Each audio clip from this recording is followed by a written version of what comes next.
On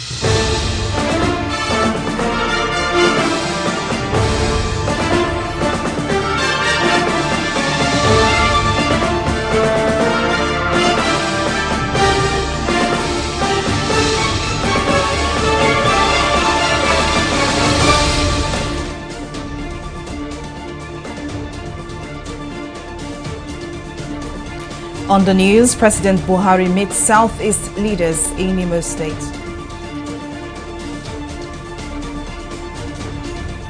Gunmen attack travelers in Ondo State, kidnap passengers.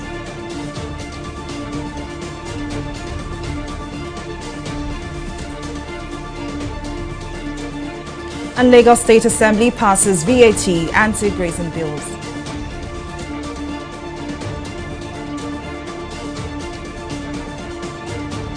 A warm welcome and thank you for joining us. I am Folashade Ogurinde. Amid several agitations in the southeast, President Muhammadu Buhari today paid a one-day walking visit to Imo State, where he held a closed-door meeting with leaders of the region after commissioning a series of infrastructure projects by Governor Hope Uzodinma.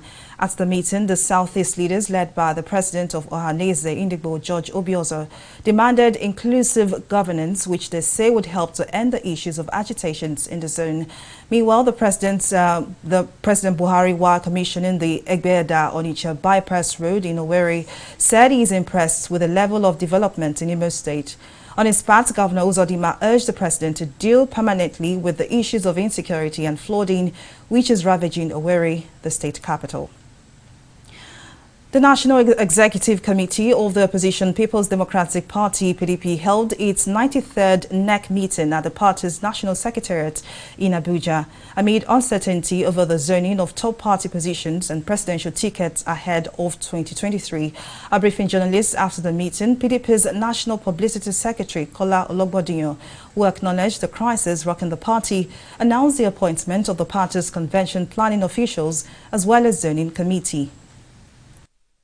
NEC approved the composition of the National Convention Planning Committee as well as a zoning committee to zone National Working Committee offices. The National Convention Planning Committee, National Convention Organizing Committee, the NEC approved the Right Honorable Ahmadu Umar Fintiri, the Governor of Adamawa State, as Chairman, 2021 National Convention Organizing Committee.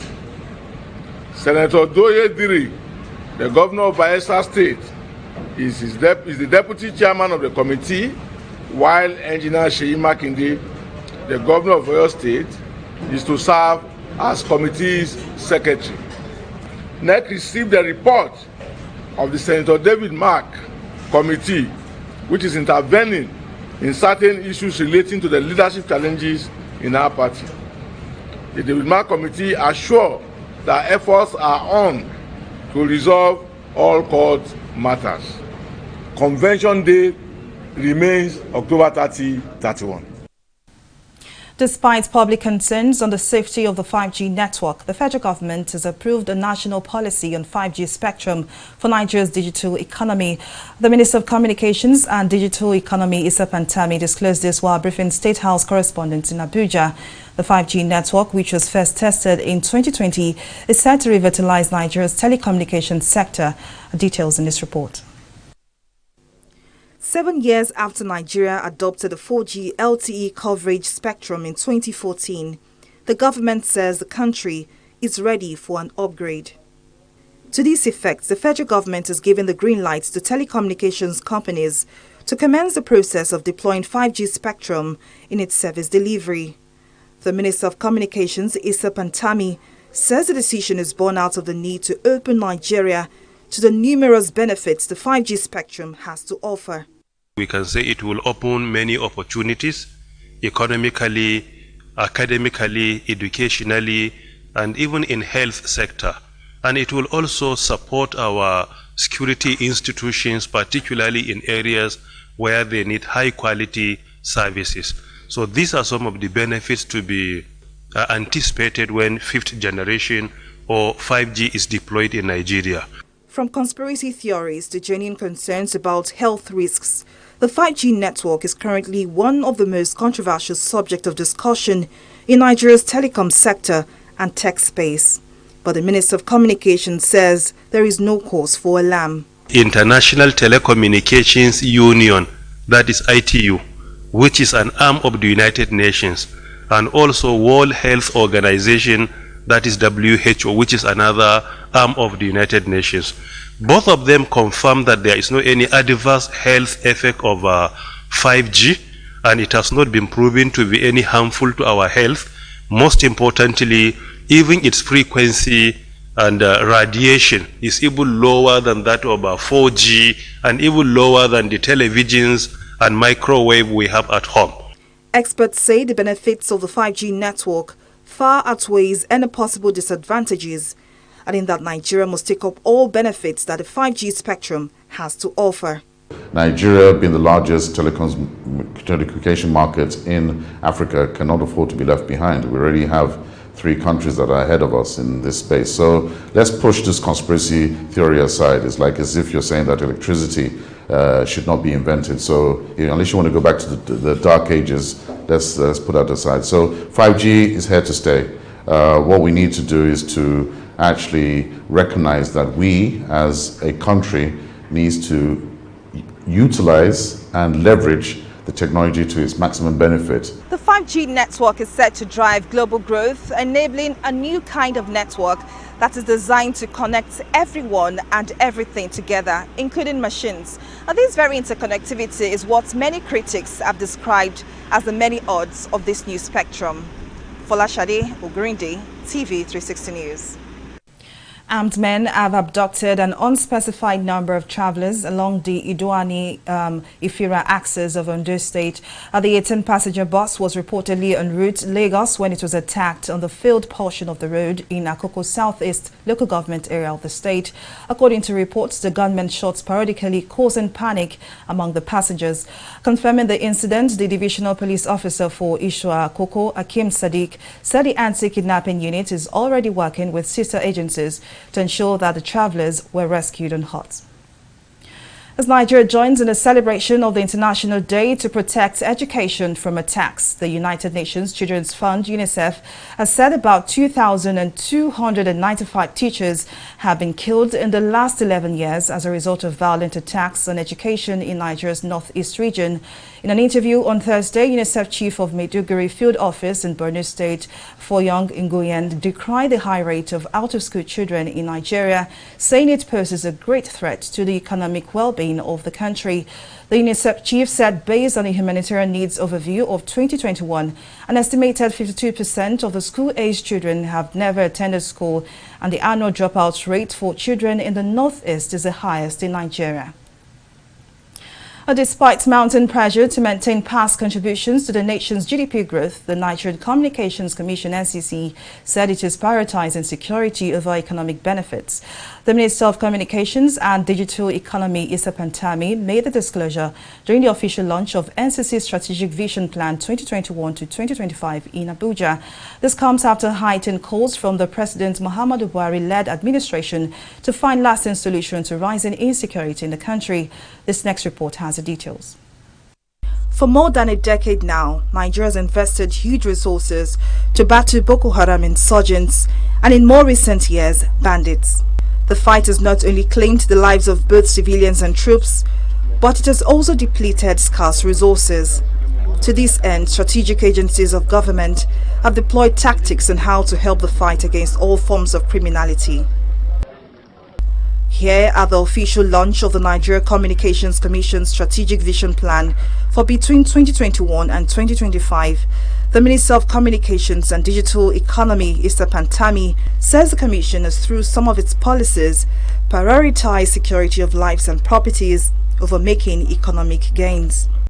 At any point in time in the telecommunications sector, our position is security takes precedence over economic benefits. But if two things can be pursued, this is our priority. But when it is only one, no way two things can be supported, then security is priority, followed by economic benefits. The minister also addressed the issue of confidentiality of subscribers' biodata while assuring Nigerians that their personal details remain safe. If we say that anybody can approach NCC or Telecos to ask for your data of any SIM, definitely it is going to be abused. It is because of this only security institutions have power to ask for that information. On his part, the executive vice chairman of the NCC, Umar Danbata, explained that the strategic vision plan took cognizance of all the existing developmental documents, as well as key performance indicators developed to ensure strong commitment to its implementation. Organizational renewal for operational efficiency and regulatory excellence. 2.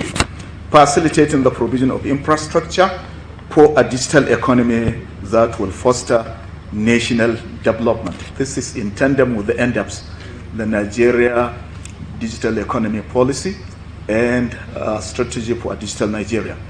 Promoting fair competition, inclusive growth, increased investment and innovative services, improved quality of service, not just improving the quality of service, but for enhanced quality of experience of consumers. The NCC since the beginning of the year has rolled out stringent measures to tackle criminality. One of such is the suspension of new SIM card registration and the linkage of all national identification number NIN to personal and official telephone lines. Now, despite the financial losses for telecommunications companies, the NCC says the fight against criminality by any means possible remains the Commission's top priority. Folashade Ogrinde, TV360 News. I will take a break here, but still to come, Africa CDC slams leaders for making Halo vaccine pledges. Details of the story and more right after this break.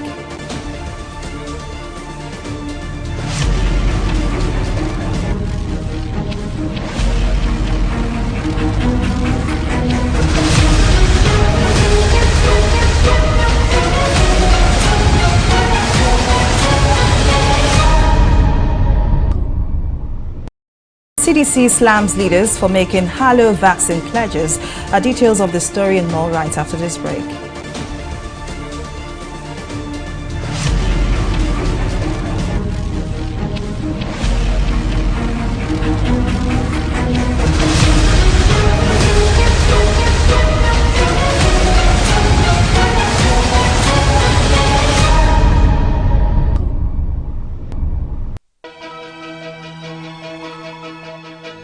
Opinions are free, facts are sacred, but truth is universal. How, in practical terms, can we, for instance, de-escalate the tension? President must see himself as the President of the Federal Republic. We know where the enemy is. 3 places. The Lake Chad Basin, the border area between Nigeria and Cameroon, and then the Sambisa Forest. On TV360, we give you a complete dose of everything. Opinion, facts and undiluted truth. I hardly believe what politicians are saying in this part of the world. A new Nigeria is possible, a future is possible. We delve into the issues, dissect it so that you can understand it. Use it to take action. I don't think there's any need for any governor to look for grant for ranching. TV360, dissecting the issues. Welcome back. Now here are the highlights of some of our top stories. Amid several agitations in the southeast, President Muhammadu Buhari has met with leaders of the region. At the meeting held during the president's one-day working visit to Imo State, the southeast leaders, led by President of Ohaneze Indibo, George Obiozo, demanded inclusive governance, which they say would help to end the issues of agitations in the zone. We also told you that armed men have abducted an unspecified number of travelers in an 18-passenger bus, reportedly en route to Lagos along the Idoani-Ifira axis of Ondo State. Confirming the incident, the divisional police officer for Ishwa Akoko, Akim Sadiq, said the anti-kidnapping unit is already working with sister agencies to ensure that the travelers were rescued unhurt. But in case you missed any of our news bulletin or for more updates, do log on to our website on www.tv360nigeria.com. You can also follow us on our social media platforms on Twitter, Instagram, YouTube and Google Plus at TV360 Nigeria. On Facebook, we are at TV360 Online.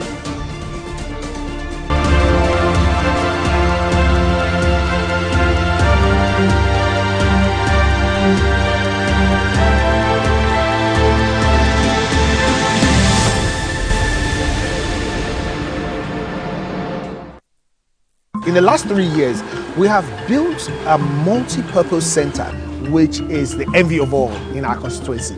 And I can tell you that the people who are living there are already enjoying it. Guy, do you think what this man just said is true?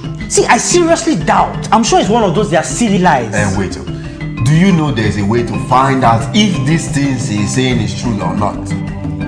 This is the Construct app. It gives people like us a sure way to track implementation of constituency projects. It gives valid and verified information on location of projects, amounts allocated, amount funded, the level of job done, and even the profiles of concerned legislators.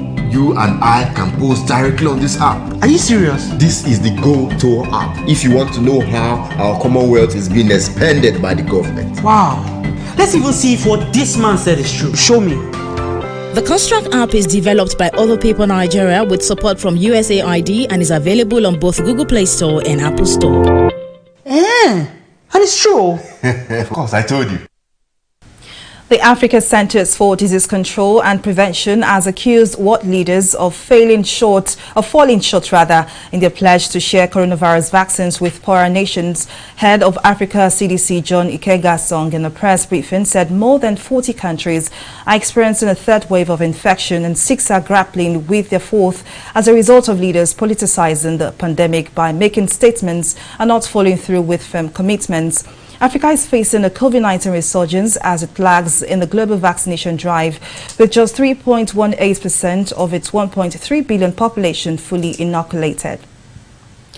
We'll take a breather here. Business Stories comes up next.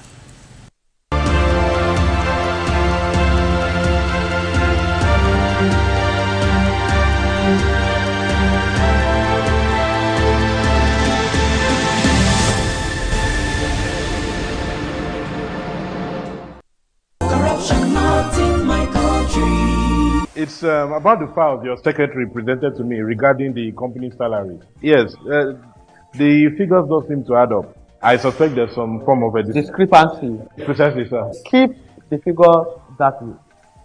That's fraudulent, sir. That's my money. I'm sorry, sir. I can't do that, sir. See how padded your teeth are. Are you telling me you cannot pad up figures? Sir, padding is against best auditing practices, and it's a form of corruption. It's true. Accountant. You were testing. Thank you, sir. That's it. Bagoli. Yes, sir. You are fired. Fine. Yeah. Fine, sir. Rather than watch corruption grow under my watch. Padding is a form of corruption and not in my country, sir. Corruption not in my country.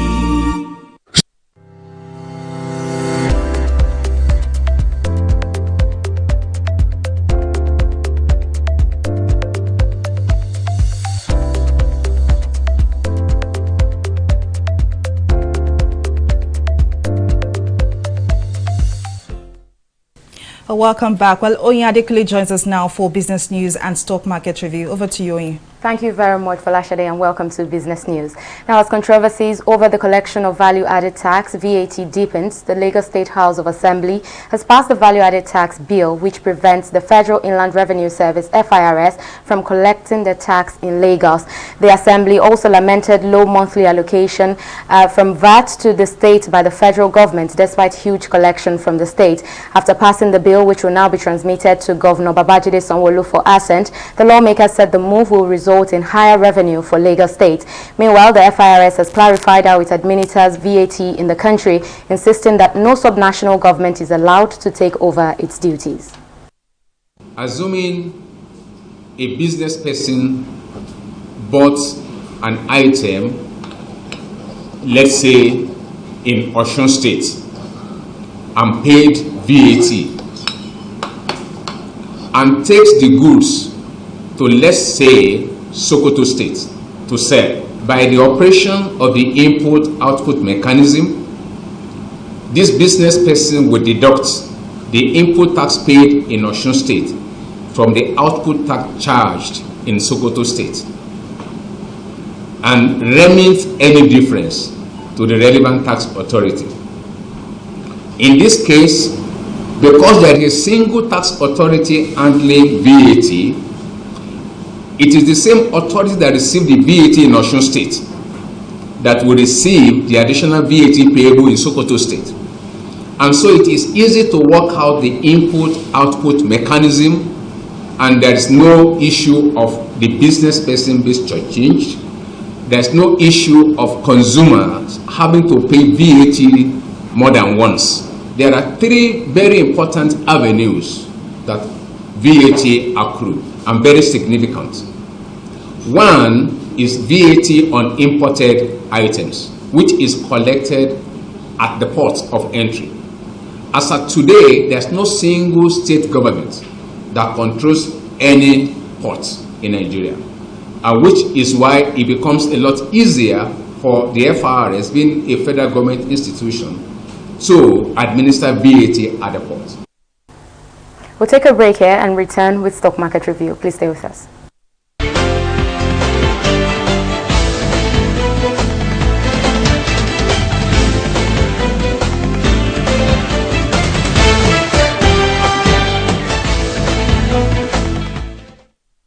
Investors on the nation's bourse incurred losses for the third consecutive trading session today as the bears continued to dominate the market, with crucial market indicators dropping by 0.01%. The sustained sell-offs in the shares of mostly high-capitalized stocks led to further depreciation of investors' wealth, further by 2 billion naira to close at 20.424 trillion naira. Now, the negative close in today's trading can be attributed to sell pressure, mostly in the financial services sector, as we can see that the top two losers, from the insurance, Cornerstone Insurance PLC and ICO Insurance, both making combined losses of 11 kobo. Now, on the flip side, when there's sell-off, some equities also gain. So it was a good trading day for investors in the shares of Chams from the ICT sector, and UBA leading the gainers. Of course, about 9 other gainers in the market for today, with an increase of 36 kobo in their share prices. Now, in summary, this is what happens when there's a sell-off in the market. Total volume of shares decreased from 354 million to 350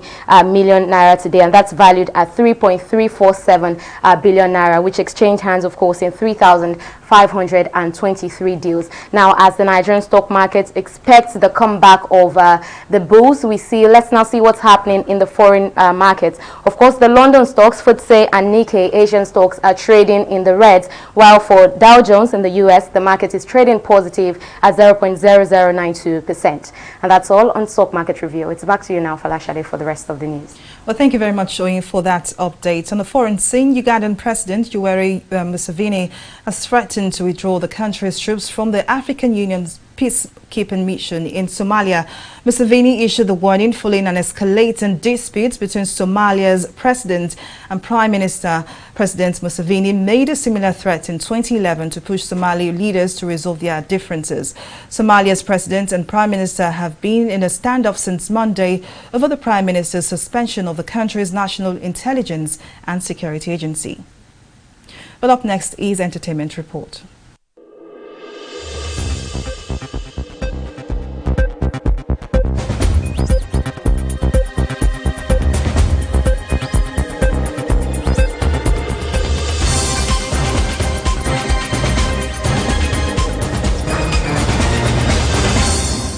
Nigerian music icon Tuface Idibia has finally broken his silence over the crisis rocking his marriage. The music star took to his Instagram page where he appealed to his family members and supporters to back off his personal life. His statement comes on the heels of the social media drama that has rocked his marriage to movie star Annie Idibia. The actress had called out her husband and his family over the treatment meted on her. She accused his family of not loving and caring about her since their marriage. She also called him out for his suspicious relationship with one of his baby mama, Wero Adeniyi.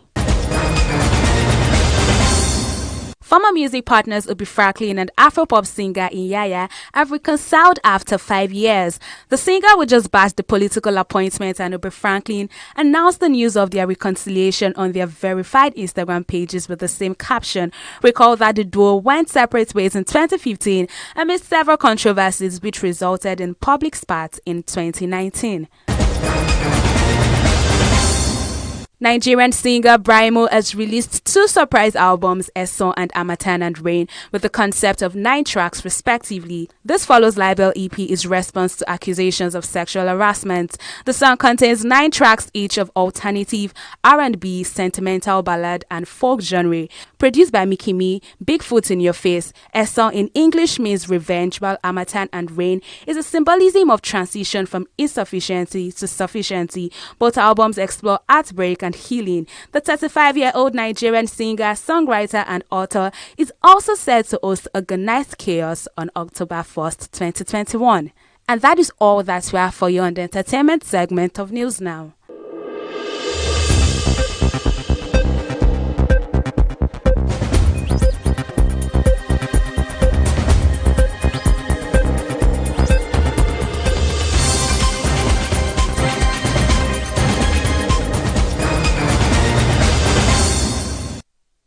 Away from entertainment now to sport, Nigeria's female cricket team is set to begin their campaign for a place in the ICC Women's T20 World Cup in Botswana.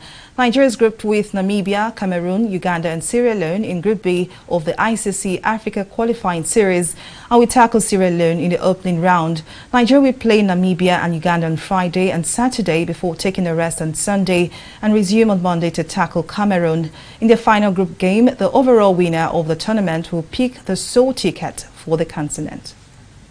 And it's a wrap on our news bulletin. Thank you for watching. I am Fola Shadi Ogrindi. Bye for now.